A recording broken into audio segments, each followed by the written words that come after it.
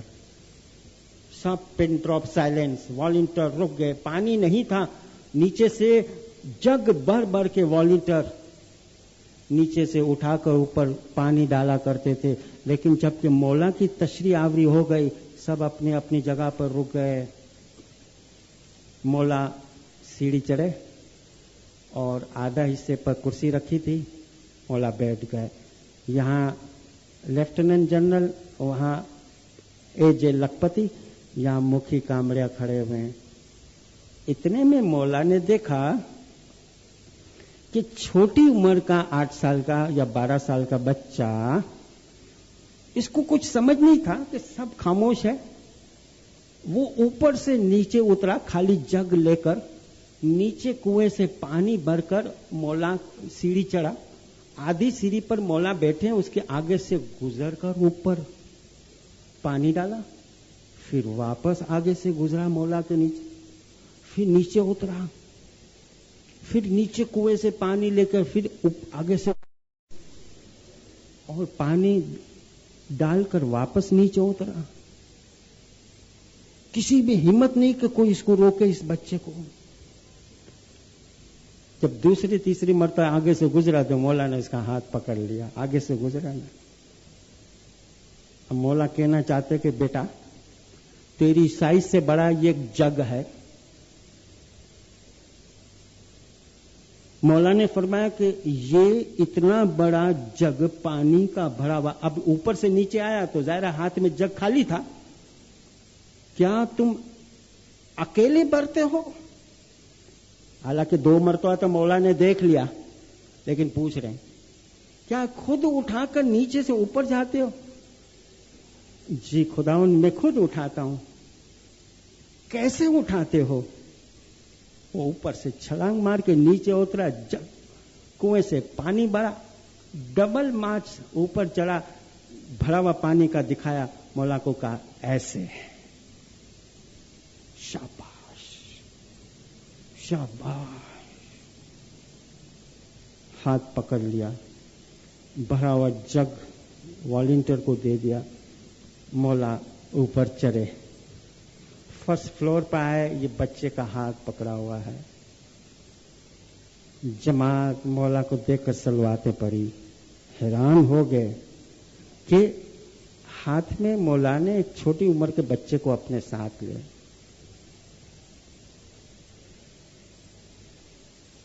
اب والد میں نے آپ کو ابھی میں نے بتایا کہ 1933 کے اندر مائک سسٹم انڈیا میں شروع ہو چکا تھا، اور یہ بھی 34 کی بات ہے. اب مولا مائک کے اندر آیا، اس بچے کو جماعت کے سامنے پیش کر کے بتایا. مولا نے فرمایا